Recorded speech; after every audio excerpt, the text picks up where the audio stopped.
Chute Radio, l'expérience sonore du magazine Chute, vous présente tout rôle modèle. Vous écoutez Chute Radio. Chute Radio.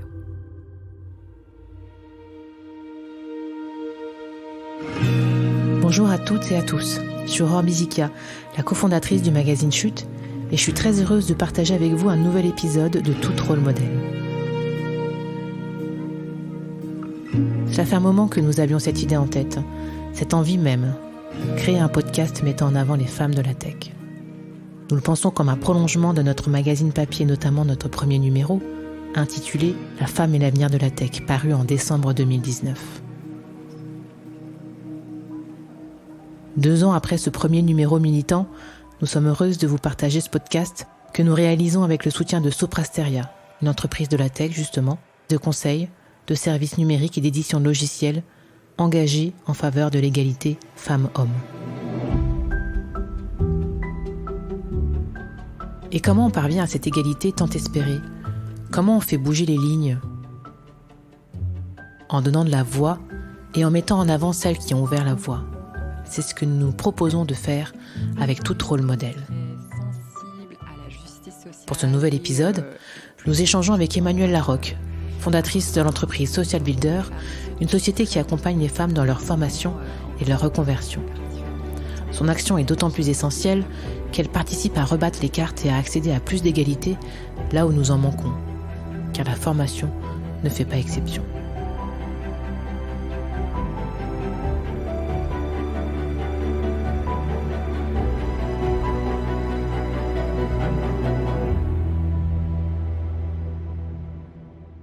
Bonjour Emmanuelle Larocque, merci d'être présente pour ce deuxième épisode de Tout rôle modèle. Tu es la créatrice de Social Builder, une entreprise qui accompagne les femmes dans leur formation et leur reconversion. Quel a été le déclic qui t'a donné envie de te lancer dans un tel projet ? Le déclic, je pense que c'est de faire de ma passion mon métier. Donc j'ai toujours été très sensible à la justice sociale et plus spécifiquement à l'empowerment des femmes, et ce depuis très longtemps.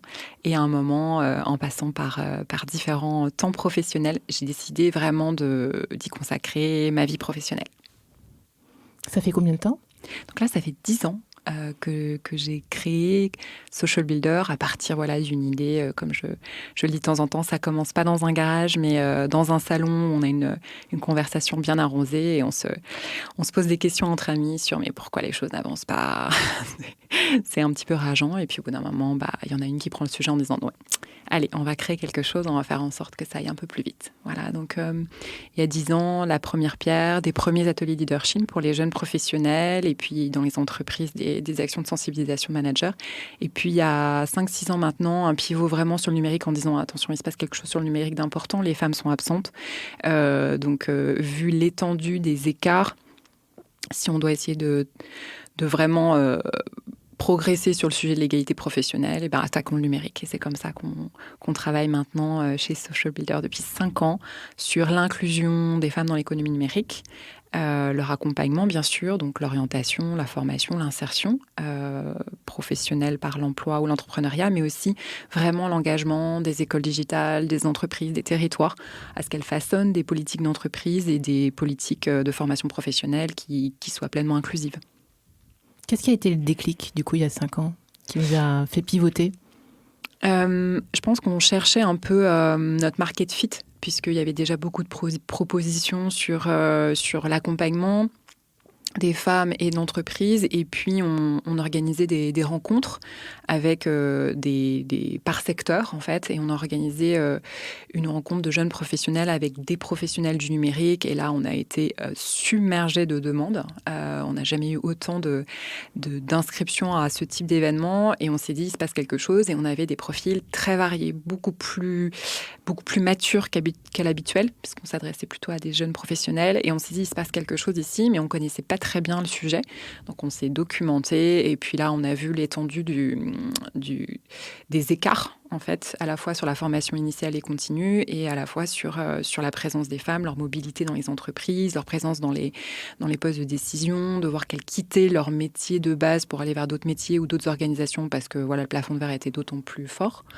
Et donc, on s'est dit, OK, là, il y a vraiment quelque chose à faire.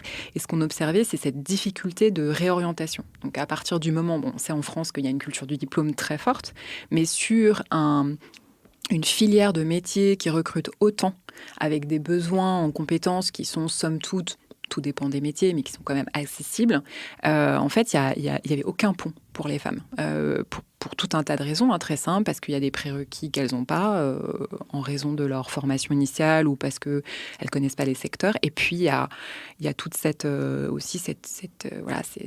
ce poids des stéréotypes et de la culture. Elles ne s'y projettent pas, elles ne voient pas de femmes, et puis à la fois, on ne les projette pas dans les métiers. Et du coup, c'est un peu la poule et l'œuf, et ça ne fonctionnait pas. Et donc, il fallait inventer d'autres façons de travailler ces passerelles, et puis adapter à la fois le discours pour les engager, adapter les dispositifs d'accompagnement pour que voilà, il y ait le bon réseau, le bon maillage, aussi une bonne discussion entre les entreprises et ces profils arrivants qu'on ne connaît pas bien, qui ne cochent pas toutes les cases. Et donc, voilà. Donc, c'est comme ça qu'on a commencé à innover. On a beaucoup innové pendant 3-4 ans. Et puis, à un moment, on a fait atterrir notre modèle et qui, je pense... On a fait atterrir le modèle qui permettait en fait de vraiment intégrer, c'est cette approche intégrée qui fonctionne hyper bien, c'est-à-dire qu'on va à la fois orienter les femmes, donc on leur présente les métiers, on leur présente la réalité de leur vie professionnelle, et puis ensuite on va leur proposer des actions de formation. Alors ça peut être de la compétence digitale, des petits trucs en plus qui vont leur permettre de remettre un pied à l'étrier sur un métier sur lequel elles sont plus très compétitives, mais ça va être aussi de la compétence digitale pour des entrepreneurs, comment utiliser toutes les facilités du e-commerce pour pouvoir trouver un marché, faire connaître ses produits et jusqu'à vraiment de la réorientation et du repositionnement professionnel avec des femmes de tous âges qui vont aller sur des métiers qui sont nouveaux, qui sont en plein développement. Et nous, on s'intéresse vraiment à ce qui va permettre l'insertion professionnelle, bien sûr, mais pas que. Ce qui nous intéresse, c'est comment on va amener les femmes à vraiment pouvoir être sur des postes évolutifs et évoluer dans les organisations. D'accord. Et tu as une vision un peu de qui sont ces femmes ? D'où viennent-elles ? Qu'est-ce qu'elles ont fait avant ? Quelle vie même elles ont eu avant de s'intéresser au numérique ? Nous, on s'intéresse à toutes les femmes. Ce qui nous intéresse vraiment, c'est comment accélérer les opportunités qui vont découler de cette transformation profonde de la société, de l'emploi, de l'économie, en faire profiter aux femmes. Voilà, ça, c'est notre motto. Du coup, on va designer des solutions. On fait vraiment presque du design de service pour des femmes en fonction de leur situation. Donc, on a autant des projets qui vont s'adresser dans des territoires en difficulté, enclavés, et donc s'adresser à des publics peu qualifiés, très éloignés de l'emploi, de tous âges. Donc, on a un programme, par exemple, qu'on a commencé un pilote dans le 93, un super programme qu'on est en train de déplier depuis 1 an et demi, qui va encore durer 1 an, qui s'appelle Women in Digital. Et là, on s'adresse à des femmes qui vont de 18 à 60 ans, qui découvrent le numérique et qu'on va former sur des métiers comme le développement informatique, comme les métiers de l'intégration web. Et puis, donc ça, c'est des formations assez longues et qui permet aussi de sensibiliser des centaines de femmes sur ces métiers. Donc, on va vraiment aller chercher très largement. Et puis après, on a des programmes qui vont s'adresser, par exemple, plus spécifiquement à des femmes seniors. Donc là, on peut avoir des femmes, par exemple, qui ont une première qualification, un premier diplôme, mais voilà, après 30 ans de vie professionnelle, ces diplômes ont peu de valeur. Et pour peu qu'elles aient eu une rupture de leur vie professionnelle pour quelconque raison, elles ont vraiment des très grandes difficultés à retrouver un emploi. Et donc là, on va s'adresser plus spécifiquement à elles et on va engager les entreprises vraiment à considérer différemment ces profils. Donc en fait, on va travailler avec des femmes, donc la plupart du temps demandeuses d'emploi, mais on peut aussi accompagner des femmes qui sont en poste, mais qui ont besoin de faire évoluer leurs compétences pour pouvoir conserver leur emploi ou pour pouvoir aller sur des nouveaux emplois dans leur secteur d'activité. Voilà, donc j'ai envie de dire, nous, on accompagne toutes les femmes.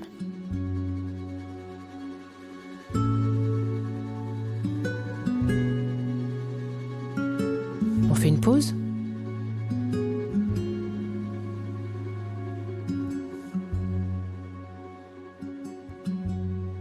Si le sujet de la formation initiale des jeunes femmes est essentiel, la formation continue, la formation tout au long de la vie est aussi indispensable pour toutes les femmes. Là aussi, il y a un véritable enjeu d'égalité. On écoute Sophie Dancourt, fondatrice du média Gépicine avec Simone, sur le sujet. Le problème de la formation touche en particulier les femmes de 45 ans et plus qui se retrouvent débarquées ou mises de côté au sein même des entreprises. Et l'idéal, ce serait qu'elles soient formées très régulièrement pour ne pas arriver justement à cette obsolescence programmée des plus de 50 ans parce qu'il n'y a pas eu de formation en amont. Et la formation, c'est la clé, c'est justement extrêmement important pour effacer ce clivage sur l'âge. Et les femmes, et encore plus après 50 ans, souffrent de stéréotypes sur tout ce qui a trait au numérique. Et le digital représente pourtant une opportunité qui est incroyable de se former à tout âge. Et en plus, c'est une nécessité absolue pour rester dans la course. Et les équipes administratives et d'encadrement. On retourne en studio avec Emmanuelle Larocque pour parler des freins qui nous arrêtent parfois et des envies qui nous guident vers de nouveaux métiers. Alors la question des freins, elle est vraiment au cœur de ce sujet parce que aujourd'hui, je pense qu'on a une connaissance des freins à l'accès des femmes à ces métiers qui est plutôt, je pense, partagée, mais nécessite vraiment des mises en œuvre. Nous, on monte beaucoup de partenariats avec d'autres écoles digitales pour aller sur des projets en commun. Et du coup, ce qu'on fait, c'est qu'on forme les formateurs, formatrices, les responsables pédagogiques et les équipes administratives et d'encadrement. On fait la même chose côté entreprise pour leur distiller une connaissance de comment mieux prendre en compte ces freins culturels et s'assurer que non seulement, du coup, on est plus attractif pour les femmes dans nos façons de parler des formations. Quand on parle des formations ou même des métiers, on met souvent en avant dans ces métiers-là la technologie, les langages, l'environnement technique. Et donc, du coup, de facto, les femmes se posent la question de leur légitimité. Et donc, c'est important de se recentrer sur les usages, en quoi les productions, du coup, vont avoir un sens, vont être utiles. Alors, pas que à la société. Les femmes, bien sûr, sont sensibles à ces sujets, mais je pense comme les hommes. Mais aussi, en gros, quelles sont les productions concrètes et quelle est la vie d'entreprise autour de ces métiers et comment elles vont exercer ces métiers au quotidien. Donc, de mieux communiquer autour de ces atouts-là, ça fait partie des leviers pour attirer plus les femmes. Et puis après, tout ce qui va être comment on va sélectionner. La question des freins, elle est aussi structurelle. C'est-à-dire que si on demande dans les dossiers de candidature, que ce soit pour un recrutement ou pour rentrer dans une formation, on va dire des prérequis de connaissances bien sûr techniques, mais aussi de formation initiale ou de connaissances sectorielles, les femmes se retrouvent souvent un peu plus éloignées du coup. Et là aussi, il y avait des besoins importants à combler. Et puis bien sûr, dans les freins, c'est toujours la question de la visibilité des femmes dans ces métiers. Elles sont peu présentes encore. C'est souvent, quand on les représente, et là c'est encore en train de changer, je trouve que vraiment il y a des gros efforts qui sont faits. Mais souvent, elles sont présentées de manière assez uniforme. Voilà, un certain type de femmes. Il faut être, faut penser que voilà, ce sont des femmes extrêmement variées qui se repositionnent. Et donc, on doit travailler sur cette visibilité. Et encore une fois, si on si on dit aux femmes qu'elles sont attendues, c'est-à-dire qu'on souhaite de la diversité, si on dit que ces métiers sont lucratifs, qu'il y a de l'emploi, que les environnements sont faits et pensés pour la diversité, il n'y a aucune raison pour laquelle il n'y aurait pas de femmes. Voilà, nous, on n'a aucune difficulté pour recruter pour nos formations, et même celles avec lesquelles on monte avec des partenaires qui n'ont pas forcément une image spécifique autour des femmes.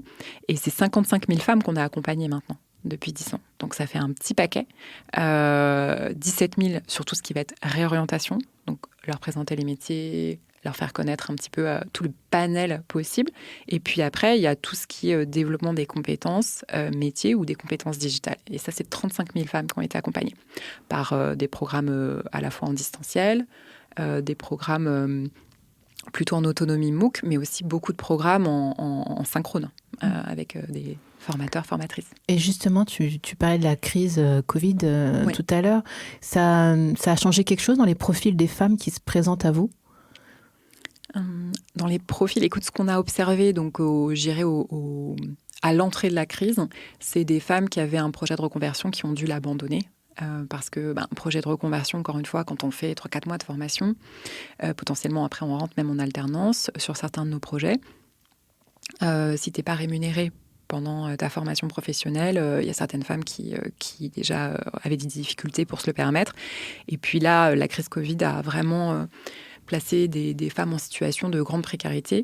Et donc, elles abandonnaient leur projet de formation. Donc, en réponse, on avait déjà des programmes pour former au digital les femmes entrepreneurs.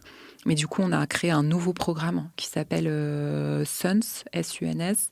Et c'était un programme qui est vraiment orienté pour permettre aux femmes de générer très vite des revenus grâce à des compétences, bien sûr entrepreneuriales et aussi relationnelles, mais aussi digitales. Et on en manque cruellement en fait de programmes qui vont permettre de renforcer les compétences marketing, capacité à aller créer des communautés, à mieux communiquer sur les réseaux sociaux pour se faire connaître. Et du coup, c'est un programme qui rencontre un succès monumental. On a 250 places à peu près de financées cette année et on a, pour une place, on a 15 demandes, quoi. C'est fou et c'est un programme de 80 heures de formation. Et donc, du coup, ça, c'est typiquement le type d'adaptation qu'on a fait pour répondre à des urgences de génération de revenus. Et puis sur la partie formation, il y a eu des décalages des femmes qui s'étaient inscrites dans les formations et qui nous ont dit là je vais devoir trouver un emploi, j'ai plus le temps en fait. Donc ça c'est une réalité, il faut faire avec. C'est sûr que oui, la crise Covid n'a pas aidé, mais votre idée c'était vraiment de leur proposer un numérique de reconversion qui leur permette justement d'accéder à ce qui est très une certaine liberté économique. Ouais, je pense que collectivement, nous devons être très pragmatiques. C'est-à-dire que là, on est dans un creux de vague sur les recrutements. On n'a pas fini notre traversée de désert. Donc, nous, le numérique est un outil d'émancipation et un outil d'inclusion pour les femmes et de développement des potentiels humains féminins. Donc si aujourd'hui la porte de l'entrepreneuriat est plus propice, on accompagne bien sûr les femmes sur cette voie-là. On pense que le digital doit vraiment servir tous les projets qui vont permettre aux femmes de tirer les bénéfices du moment et c'est très important de le resituer parce que le plan de relance, donc le plan de relance quand même, va beaucoup financer la formation professionnelle. Et donc, notamment avec un gros appel d'air sur le numérique. Et on a interpellé un certain nombre de députés avec une tribune qui est parue en début d'année, mais aussi dans le cadre des auditions qu'on vient d'avoir, dans le cadre du nouveau projet de loi sur l'émancipation, enfin l'accélération de la place des femmes dans l'économie. Et puis un certain nombre aussi de conseillers de différents ministres sur la nécessité d'intégrer pleinement ce levier pour les femmes. Et on doit absolument investir dans la formation, l'orientation et la formation des femmes aux bonnes compétences. Voilà. Et ça, c'est une urgence. On ne peut pas attendre rétrospectivement de faire une analyse de situation en se disant mince, tout cet argent n'a pas permis en fait de compenser les inégalités existantes. Voilà, donc c'est vraiment proactivement, il faut aller chercher les femmes et leur offrir des opportunités de formation qui leur permettront rapidement de trouver leur place. Et chez Social Builder, vous avez des bonnes pratiques, j'imagine, des conseils justement pour intéresser les femmes au métier du numérique ? Alors, les bonnes pratiques, nous les partageons à tout le monde. Donc, on a eu vraiment une très belle opportunité de travailler avec la Grande École du Numérique je pense que tu connais. C'est donc du coup la Grande École du Numérique labellise des formations qui permettent à des publics éloignés du numérique de vraiment rentrer dans cette vague de ce que le numérique peut offrir en termes d'emploi et de formation. Et on a eu l'opportunité de monter un MOOC de 1 heure, je crois qu'1 heure et demie, pour former tous les organismes de formation aux meilleures pratiques qui vont leur permettre de mieux communiquer vers les femmes, pour mieux aussi les attirer, mais aussi mieux les accueillir. Donc, comment elles doivent travailler, leurs critères de sélection, la pédagogie, l'animation des sessions de formation, et aussi la manière dont elles doivent engager les entreprises partenaires dans la prise en considération des profils féminins. Donc, ces pratiques-là, elles sont... le MOOC s'appelle Propulser les femmes dans le numérique. Elles sont, je pense elles ne sont pas révolutionnaires, mais je dirais, tu sais, c'est la logique des 80-20. Si tu fais ça, déjà, tu as 80% de chance de remplir tes objectifs. Et donc, dans les bonnes pratiques, pour nous, c'est celle que je partageais tout à l'heure, c'est parler de la réalité des métiers, envoyer un message aussi, une attention à la diversité, donc pas forcément dire aux femmes on vous recrute parce que vous êtes des femmes, ça fonctionne pas très bien. Mais par contre, de dire on est très attentif à revoir nos process de recrutement et tous les dispositifs d'accompagnement professionnel pour s'assurer qu'ils soient équitables et qu'ils encouragent une diversité. Et on forme nos managers ou on forme nos responsables de formation pour justement que tous nos programmes soient inclusifs. Ça, ce sont des vraies clés pratiques et ça fonctionne très, très bien. Je parlais avec quelqu'un dernièrement qui me disait justement que elle avait une réunion qui commençait tous les lundis à 9h, mais que comme elle devait déposer ses enfants le lundi matin, elle ne pouvait jamais arriver à 9h, elle était toujours là à 9h15. Et que son patron lui avait dit oui, c'est pas grave, arrivez à 9h15, nous on commencera, mais c'est pas grave si vous êtes en retard. Sauf qu'elle aurait voulu que la réunion, elle commence à 9h15 et non pas à 9h. Mmh. Est-ce qu'il y a aussi ce travail de prise de conscience en entreprise, d'intégrer aussi la vie de famille, que ce soit des femmes et des hommes d'ailleurs, parce que les hommes aussi s'occupent de leurs enfants, par exemple, aux pratiques? C'est intéressant, je trouve, que le cas que tu exposes, parce que il peut y avoir ce cas-là, il peut y avoir ne jamais faire de réunion le mercredi parce que au final, il y a beaucoup de prise en charge d'enfants quand on est à temps partiel et on sait que c'est 90% les femmes qui gèrent les temps partiels pour s'occuper des enfants le mercredi. Il peut y avoir plein de circonstances au final. Donc ça doit être vraiment des discussions... Je pense que ça doit être des discussions. On ne peut pas généraliser des choses comme ça à l'aune de l'organisation parce qu'il y a des femmes qui vont dire non, moi ça m'arrange plutôt de commencer à 8h et d'aller chercher mes enfants à 4h30. Et puis il y a des personnes qui peuvent te dire moi je suis responsable d'un parent âgé et moi c'est plutôt entre 11 et 13h. Tu vois, et du coup c'est difficile de systématiser. Après, sectoriellement, il y a des bonnes pratiques.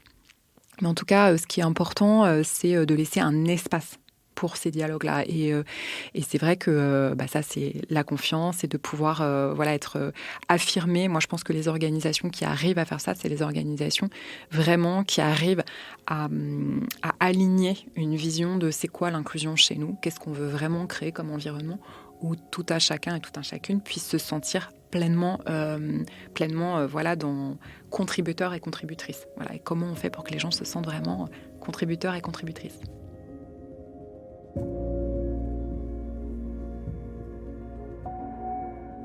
On fait une pause ?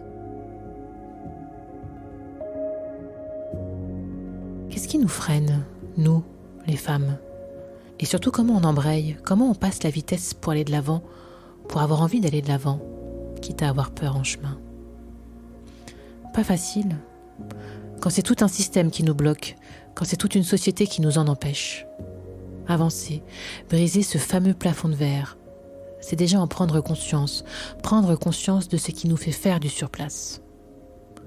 À ce sujet, on ne résiste pas à l'envie de vous partager ces quelques mots d'Isabelle Collet, informaticienne chercheuse, qui nous partage son point de vue. Au bout d'un moment, il faut bien reconnaître qu'on finit par avoir des doutes. C'est-à-dire que quand on est sans arrêt suspecté d'incompétence, sans arrêt suspecté de ne pas être à sa place, il faut vraiment avoir une confiance en soi indestructible pour être convaincu que malgré tout, malgré tous les signaux qu'on vous envoie, et bien qu'on soit moins payé que ses collègues masculins, on est vraiment à sa place. On revient en studio avec Emmanuelle Larocque pour trouver d'autres clés pour faire bouger les lignes demain, et pas seulement en France. Avec Social Builder, vous participez au Forum Génération Égalité, un rassemblement mondial pour l'égalité entre les hommes et les femmes, organisé par ONU Femmes et coprésidé cette année par la France et le Mexique. Son objectif est de trouver de nouvelles façons de supprimer les obstacles systémiques qui empêchent les femmes de participer de manière égale à tous les domaines de la vie, que ce soit dans le secteur public ou privé. Et cette année, pour la première fois, la thématique du numérique est présente. Il était temps, non ? Je suis parfaitement d'accord avec toi, il était temps.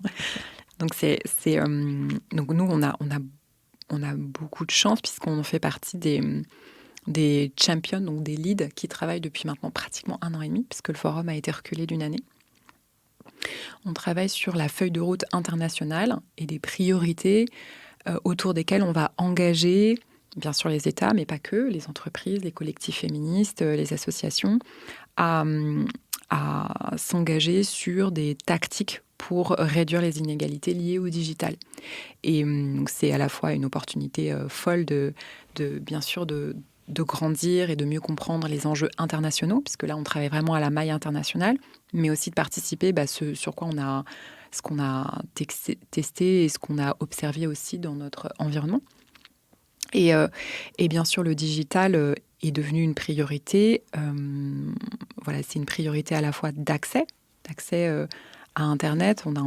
Si tu regardes à l'échelle mondiale, tu as 400 millions de femmes qui n'ont pas accès au digital par rapport aux hommes, tu vois, sur les pourcentages, ce qui est quand même dingue. Avec le Covid, c'est les premières à être retournées à la maison. Donc, si tu n'as pas de digital pour un petit peu faire du relais, l'éducation des petites filles fait un pas en arrière énorme. Et puis, il y a la question de la violence en ligne, en fait. Toutes les études qui montrent qu'aujourd'hui, tu as 3 femmes sur 4 qui disent avoir été harcelées ou invectivées en ligne. Donc, la question du harcèlement en ligne, c'est un sujet vraiment préoccupant et qui doit être rapidement traité. Donc, sur le digital, je pense, moi j'en suis convaincue, après ça c'est un choix d'organisation, mais pas que, si on veut progresser sur l'égalité de genre, le digital sera un levier démentiel dans les 10 prochaines années, parce qu'il traverse toutes les autres thématiques. Pour toi, le numérique de demain doit être féministe ? On a un retard terrible sur... il y a un impensé de l'inclusion dans le développement des technologies. Il y a encore des toutes petites initiatives sur comment créer des technologies plus inclusives, féministes, avec des petits hackathons à droite à gauche. Ce n'est plus possible de faire le constat de développer des algorithmes qui touchent des millions, voire des milliards d'individus et qui, au final, ne respectent pas ne serait-ce que les fondamentaux de la loi, de la non-discrimination, de l'équité. Et aujourd'hui, en tout cas, ma conviction, c'est qu'on doit avoir des organes de contrôle qui permettent d'éviter à ce que des tests à grandeur nature, par exemple, quand Amazon met en place un algorithme de recrutement, autant dire que c'est des centaines de milliers de personnes qui sont concernées, que ces tests impactent autant de vies. Donc on doit être beaucoup plus vigilant aujourd'hui, et je sais que je suis encore minoritaire à avoir ce point de vue, mais on doit légiférer sur le contrôle des technologies pour s'assurer qu'elles ne se font pas au détriment d'une catégorie d'individus. Et on sait que malheureusement, c'est souvent les femmes aujourd'hui qui sont encore un invisible de la technologie. Donc oui, le numérique ne peut pas faire autrement puisqu'il est trop central dans nos vies. Donc on doit vraiment légiférer sur un numérique inclusif. Quand ça a le rôle de la France, de l'Europe, du coup, d'avoir... Ça ne peut être qu'international, en fait. Parce qu'aujourd'hui, les grandes tech compagnies sont des compagnies... Alors, il y a beaucoup d'organisations... américaines, asiatiques, un peu moins européennes. Donc on doit légiférer à l'échelle internationale. On doit trouver une façon à ce que l'Organisation mondiale du commerce ou des organisations qui travaillent sur les infrastructures à l'international intègrent pleinement ce sujet comme étant comme étant nativement un prérequis de certaines autorisations à travailler. je ne sais pas encore, et je ne sais pas comment nous pourrions le faire. L'Union européenne pourrait être un incitateur, pourrait encore une fois être un peu un pionnier et un chef de file sur ces sujets. Et c'est vrai que j'attends beaucoup de la présidence française sur cet aspect. Mais on peut plus trop attendre parce qu'on a des technologies qui sont encore une fois prédominantes surtout sur l'accès à l'éducation. Aujourd'hui, en Chine, si vous voulez candidater pour rentrer dans une université, tout est automatisé. Tout est géré par des algorithmes. Donc, l'accès au crédit, à la consommation, l'accès... bien sûr, l'accès aux services de l'État. Aujourd'hui, quand vous voulez avoir, je sais pas, accès à un logement social. Donc tout ça, ça doit être vraiment bien pensé et on est encore dans la réaction. Donc c'est-à-dire, il y a un petit groupe de chercheurs qui a été un petit peu disséquer un algorithme et qui s'est rendu compte qu'il y a une petite boîte noire qu'on n'arrive pas à expliquer des relations à effet et que finalement il y a une catégorie de personnes qui est desservie. Donc ça, c'est plus possible. On ne peut pas mettre sur le marché c'est comme si on mettait sur le marché une voiture et qu'on n'avait pas testé les conditions de la sécurité des passagers. Ça arrivait pendant longtemps, les femmes avaient plus de chances de mourir dans un accident de voiture parce que dans les crash tests, on mettait plutôt des corps d'hommes que des corps de femmes. Mais complètement. C'est une réalité. Mais tu sais, on est en train, bien sûr, là, il y a tout un mouvement sur la santé des femmes, tu vois, avec des apps, donc du coup, qui essayent de sensibiliser plus sur, on ne détecte pas un infarctus chez une femme de la même manière que chez un homme. Donc, bien sûr, cette question de la santé des femmes et d'une sensibilisation des professionnels de la santé, mais aussi du grand public. Mais tu vois, sur la partie de la technologie, encore une fois, les technologies, elles sont au cœur de beaucoup de décisions dans nos vies, avec des personnes qui ne sont pas forcément sensibilisées. Et on passe tellement d'heures, ne serait-ce que, tu vois, sur les réseaux sociaux, et on est exposé du coup, à beaucoup en chaîne de situations qu'on n'a pas demandées, sur lesquelles on a très peu de pouvoir d'agir, et on doit s'assurer qu'on est mis dans des situations où on ne va pas se retrouver...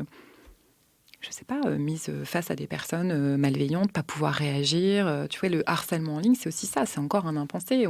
On réagit par à-coups successifs. Ah tiens, oui, il y a des personnes qui peuvent prendre contact avec moi et m'envoyer des photos pornographiques auxquelles je n'ai pas consenti et je n'ai aucun moyen de les arrêter. Tu vois, ces choses comme ça, elles doivent être anticipées, en fait. Et ça reste quand même... tout ce qui va être la violence en ligne et les vécus des femmes, elle est protégée. La prise de parole des femmes en ligne, ça doit être une priorité. Parce qu'aujourd'hui, les réseaux sociaux ou des outils de communautaires sont aussi utilisés dans certaines circonstances pour identifier les femmes et les faire taire. Donc tout ça doit être un peu plus accompagné, penser et organiser et éviter de gérer les conséquences. Ça fait partie de la feuille de route que vous mettez en place, du coup, dans le cadre du forum ? Alors, dans le cadre du Forum Génération Égalité, la violence en ligne est une des 4 priorités du forum. Donc, parmi les priorités, il y a tout ce qui va être, bien sûr, l'éducation et la formation des femmes aux compétences digitales, et puis tout ce qui est accès à Internet. Donc ça, c'est un premier pilier. Il va y avoir tout ce qui est construction des réseaux et des écosystèmes dans les territoires qui permettent d'accélérer de l'innovation, mais aussi des programmes en lien avec le digital et la place des femmes. Il y a aussi tout ce qui est technologie féministe, donc comment on fait de l'innovation inclusive. Et le dernier pilier, c'est la violence en ligne. Ouais. Comment on crée et on travaille main dans la main avec les grands acteurs du digital et de la technologie, de façon à être dans la prévention, l'accompagnement aussi des victimes, et aussi dans la médiation et le contrôle. Donc ça va mettre du temps, hein. C'est quand même pas la partie la plus simple, mais les États peuvent aussi légiférer à leur maille. Et là encore, l'Union européenne peut aussi travailler, et elle réfléchit déjà, mais et être pionnière et être modèle pour pouvoir aller un peu plus vite sur ce sujet, parce que ce sont des problématiques complexes, mais encore une fois, on agit trop en réactif. Tu as des exemples de ce que pourrait être un numérique inclusif ? Moi, pour moi, le premier réflexe, ce serait de dire tu as un cadre législatif de la non-discrimination, voilà, qui est, en France notamment, qui est bien construit, et s'assurer à la base que tout service ou toute technologie respecte ce cadre, c'est-à-dire que dans les prescriptions, les décisions, les accompagnements proposés, on est bien conforme à une non-discrimination au regard de ces critères. Ça, pour moi, c'est la base, en fait. Mais aujourd'hui, quand tu sors un logiciel de recrutement, qui peut, par exemple, accompagner des parcours professionnels dans les entreprises, donc tu vas t'appuyer sur des données, et puis avec ces données, tu vas pour faire des propositions de fléchage de formation, de reconversion, de tout un tas de dispositifs qui vont aider la mobilité dans des grands groupes. C'est à la prérogative de l'éditeur de se poser des questions ou pas. En fait, aujourd'hui, à ma connaissance, il n'y a aucun contrôle qui est fait pour s'assurer que ces outils ne vont pas avoir des effets sur des publics en raison de certains critères qui sont déjà identifiés par la loi. Donc ça, pour moi, c'est la base.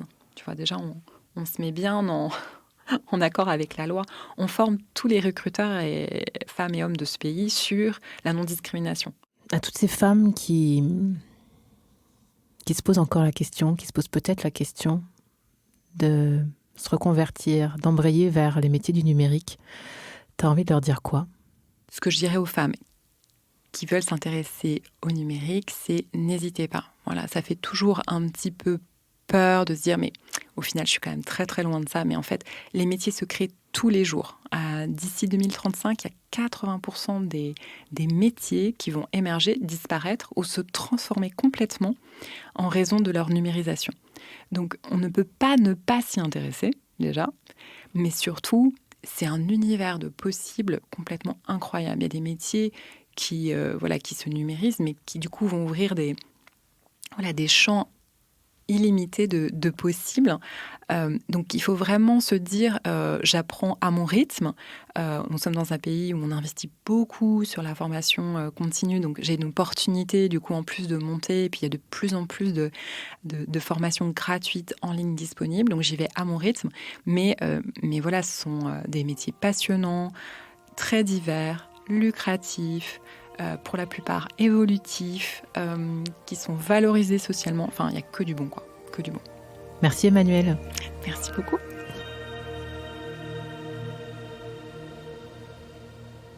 Avant de partir, on ne résiste pas à vous partager ces quelques mots de Claudie Aigneret, médecin, astronaute et ministre. À la télé, il n'y a pas de rôle modèle. Puis bon, les quelques images de femmes dans le métier, elles ont quand même les cheveux rouges et puis des couettes comme ça. C'est pas obligatoirement attractif pour toutes les jeunes femmes, jeunes filles.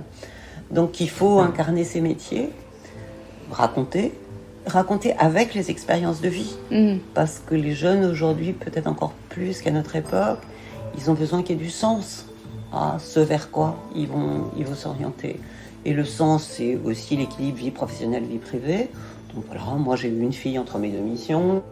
Il faut raconter pourquoi pas aussi, et moi je le fais régulièrement, les échecs, les vulnérabilités, les faiblesses. Ça n'existe pas les superwomen.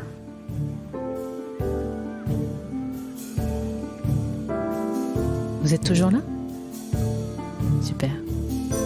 On espère bien que l'expérience auditive vous a plu, même convaincu. De quoi vous donner peut-être des envies de formation ou de reconversion pour vous, pour l'une de vos proches ou pour votre fille par exemple. Le combat contre les stéréotypes de genre continue, nos outils, nos mots et nos voix. Nous les mettons au service d'autres rôles modèles à vous présenter bientôt sur Chute Radio. Restez à l'écoute. Vous écoutez Chute Radio. Chute.